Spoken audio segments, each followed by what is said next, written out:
अवसर दिया। मैं कहना चाहूँगा कि पंचायती राज के अंदर सबसे छोटी इकाई गांव है और लोकतंत्र को मजबूत करने का काम करती है।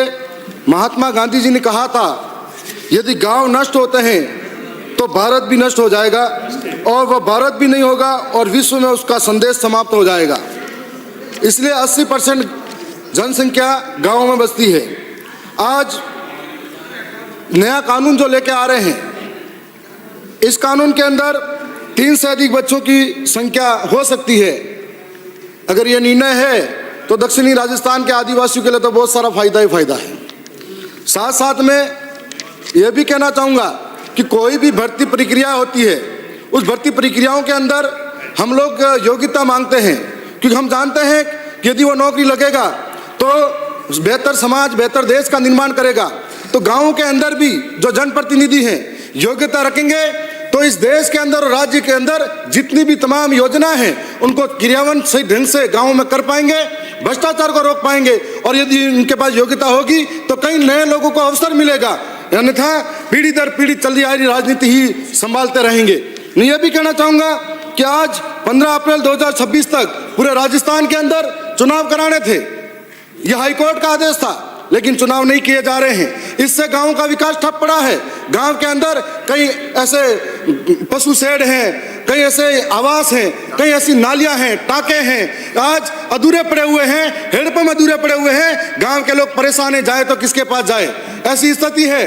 और राज्य और केंद्र वित्त आयोग और राज्य वित्त आयोग का बजट है जो कई समय से लंबित पड़ा हुआ है, वो गाँव के अंदर नहीं पहुँच पाया है। ऐसे में गाँव की हालत दयनीय है। इसे सोचने और समझने की बात है।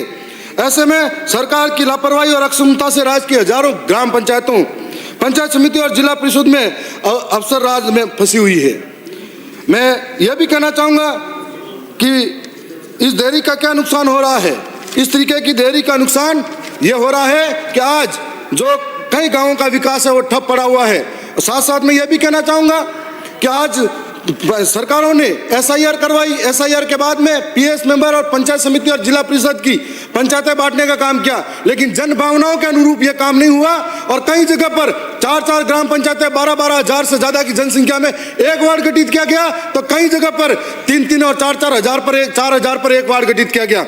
आज इस तरह से पंचायती राज का बट्टाधार कर दिया। जिस प्रकार से प्रदेश में शिक्षा का बट्टाधार किया, वैसे ही पंचायती राज का भी बट्टाधार किया जा रहा है। मैं ये भी साथ साथ में कहना चाहूँगा कि PS मेंबर, जिला परिषद जो चुनकर आते हैं, यदि सरपंच को अलग से फंड दिया जाता है तो इनको भी अलग से फंड मिलना चाहिए कि अगर चुन के आएंगे तो अपने क्षेत्र के अंदर ये भी विकास के अपनी राय और विकास करा सकते हैं।